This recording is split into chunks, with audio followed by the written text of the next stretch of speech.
Welcome to the Question Your Perspective podcast, where we help you discover the tools to change your perspective and change your life. I'm your host, Aaron Matthews.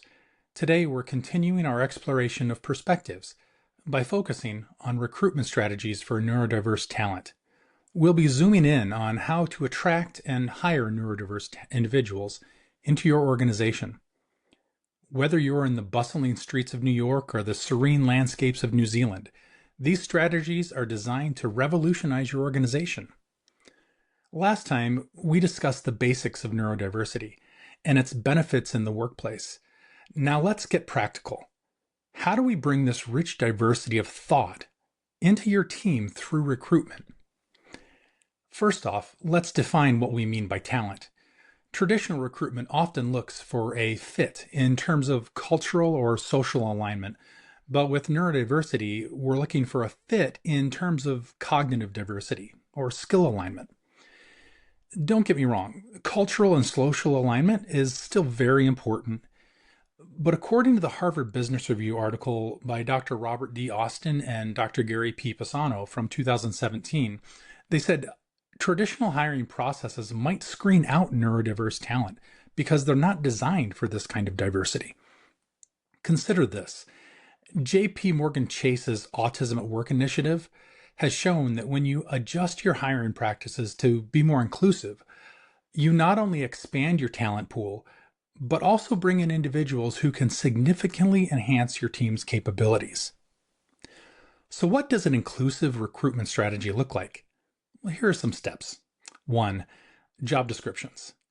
Make them clear, concise, and focused on the skills and outcomes rather than on how those outcomes are traditionally achieved. For example, if you need someone who can analyze data, specify that rather than requiring a degree in a particular field.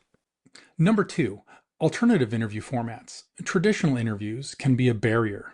Consider task-based interviews where candidates can demonstrate their abilities in a real-world scenario. Microsoft, for instance, has adopted hackathons or problem-solving sessions as part of their interview process for certain roles. Number 3, inclusive language. Use language in your job postings that doesn't inadvertently exclude.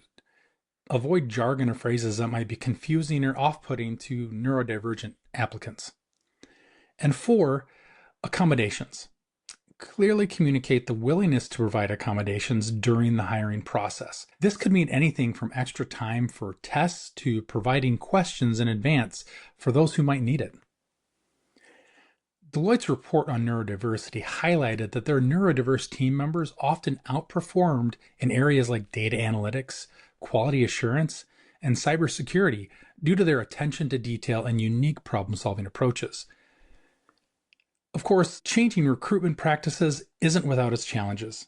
There's the issue of implicit bias, where hiring managers might unconsciously favor candidates who seem to fit the company culture in a traditional sense. To combat this, you can do 3 things. Training for HR and hiring managers, which you can educate them on neurodiversity. Understanding different cognitive styles can help reduce bias and enhance recruitment outcomes. Second, diverse hiring panels.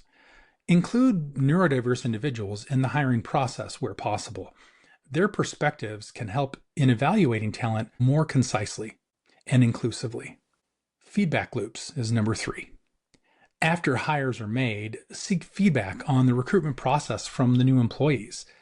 This can help refine your approach continually, and it shows your commitment to helping attract and retain those neurodiverse individuals. Remember, the goal here isn't to hire neurodiverse talent, but to ensure they thrive once they're part of your team. This means looking at your onboarding process next, which we'll cover in upcoming episodes. We've just scratched the surface on how to rethink recruitment for a neurodiverse workforce. By adapting these strategies, we're setting ourselves up for innovation and success with people that not just act differently, but think differently in ways that your internal team may not have already been equipped to do. If you're based in a particular part of the US, have questions about these strategies, please reach out to me. Let me know. Thanks for joining me today.